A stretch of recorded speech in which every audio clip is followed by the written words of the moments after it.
All right, like I said, the control panel up here, this is an important area. We have lots of functionality up there that will save you a lot of time.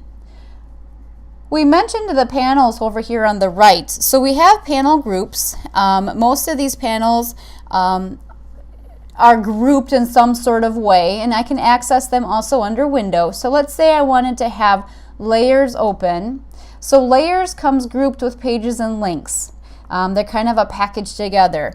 And it does make sense because you're probably going to be using them together. Now I can click and drag these, of course, and I can have them arranged in whichever way I'd like.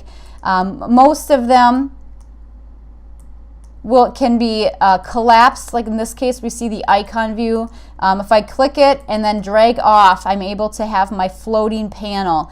And again, if I double click, we have a window shade effect with many of them where not all of the options are visible or extended, and I can double click to extend that to see everything in a specific panel.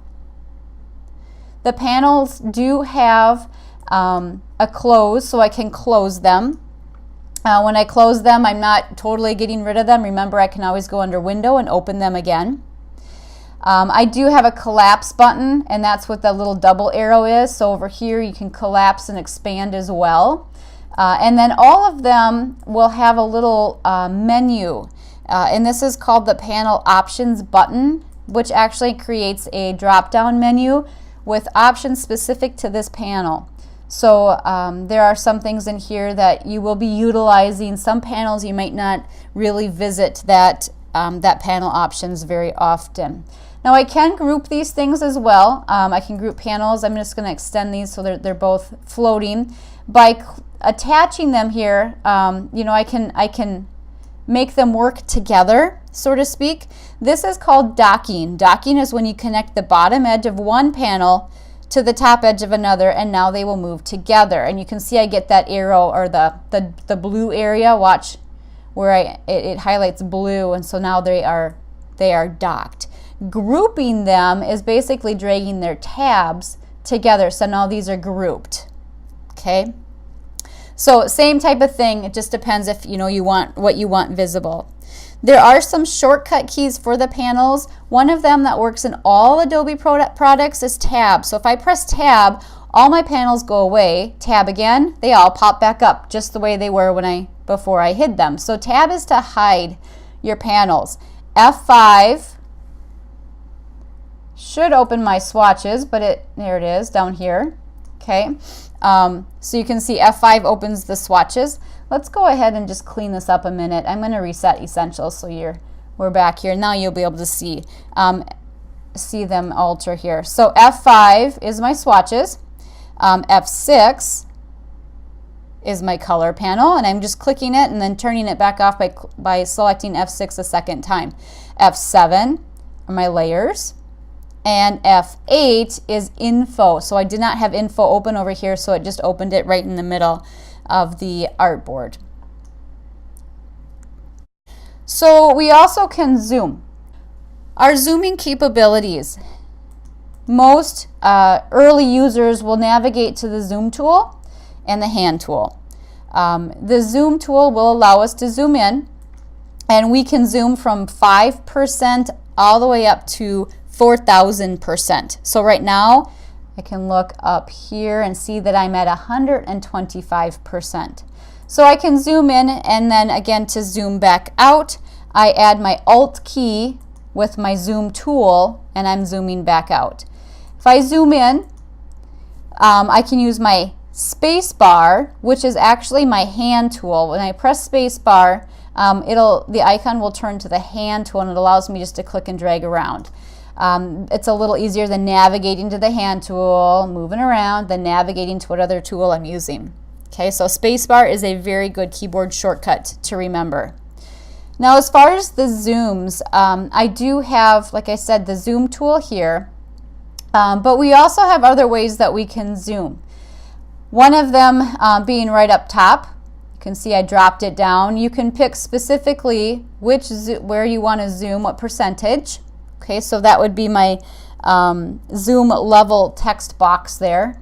I can also go to View, Zoom in, Zoom out, Fit in Page, or Fit Page in Window, Fit Spread in Window, and have some different capabilities there. Also know that there's a quick keys here as well. Now the quick keys that I tend to use are consistent through all of the Adobe products. I'm going to go to my selection tool here.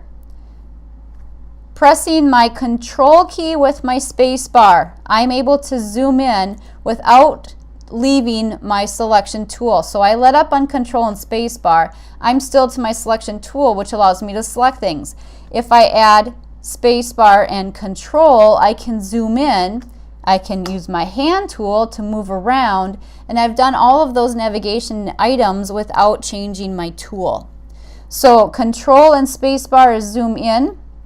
Adding the Alt key zooms out. So now I have Control Alt space bar allows me to zoom out. So those are the ones I typically like to use because my left hand rests right on the keyboard in that area. My right hand stays on my mouse.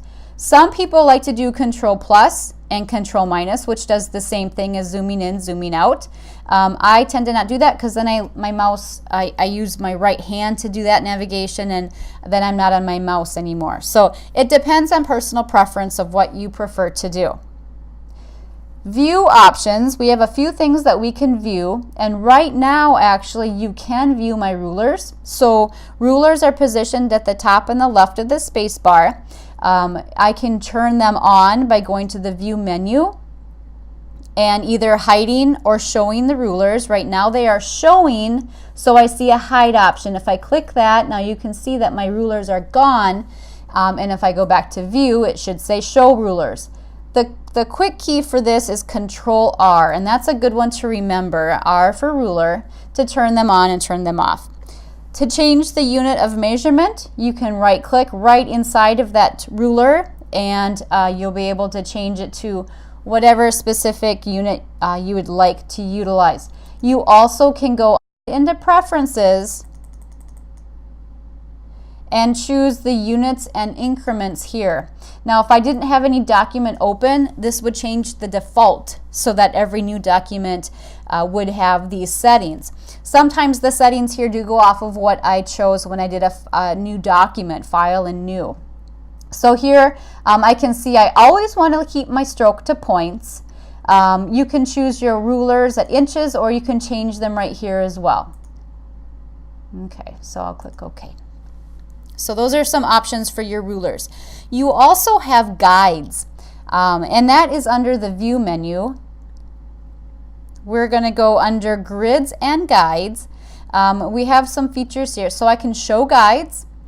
I can also show some different grids. So a grid is very useful if you're trying to work with alignments, trying to really organize your piece.